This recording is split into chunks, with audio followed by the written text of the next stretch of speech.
It's the 25th anniversary of Metal Gear, and when you began making games, I saw a quote where you said you felt like the world was waiting to see what video games could be and what they could become, and you saw great potential in them from the perspective of someone who was a big movie lover and wanted to tell stories. Now, comparing Metal Gear as it is today to the original MSX version, did you always believe that games would come this far, or are you surprised by what you've been able to achieve in 25 years?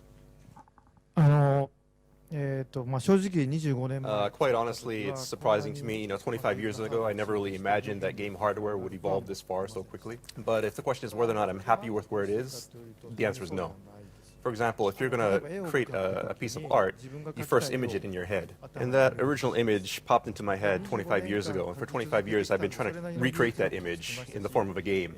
And the amount of tools I have available to me has changed. It's increased. I have more colors available to me in my palette. But I still haven't been able to achieve that original image that I had in my head. And until I'm able to achieve that, I'll keep on creating games. I think, at some point, if we can attain a point where games are truly immersive and you can feel things like temperature or smells, then I think at that point it'll come, very close to what I originally had in mind, and at that point, maybe I'll be satisfied.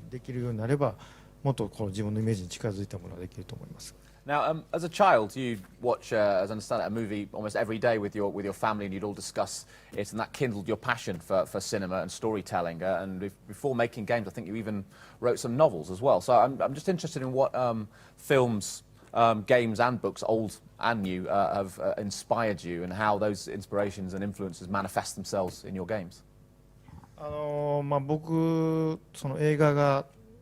Well, I am a huge movie fan, and I've said in the past that 70% of my existence is movies. So being able to come here and speak here at BAFTA is really a great honor for me.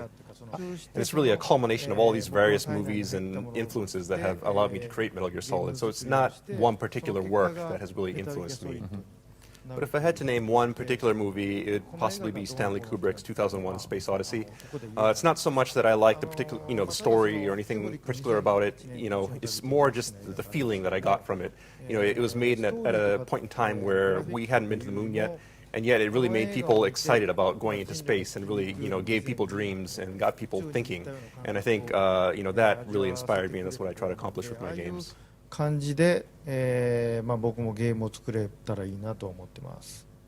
I wanted to get a sense for how your approach to storytelling has evolved over the years, but in tandem with advances in technology. So, what would come first for you making a game? Is it the story or the design, or do they, by necessity, have to develop simultaneously?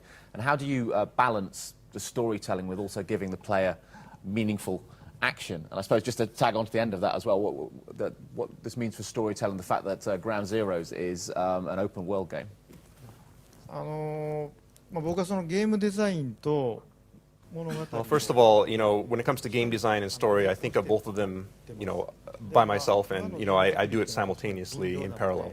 And I think in the game industry today, it's more common for the story to be written by one person and the game design to be done by another person. But in my case, since I'm thinking of both of them, I'm able to, have one complement the other, as I think of both of them simultaneously. And as far as how the open world type of system will affect storytelling, I think it will affect the way that I'm able to tell stories. Of course, the user will have a lot more freedom now, but I think the type of stories that I tell will still be fairly consistent.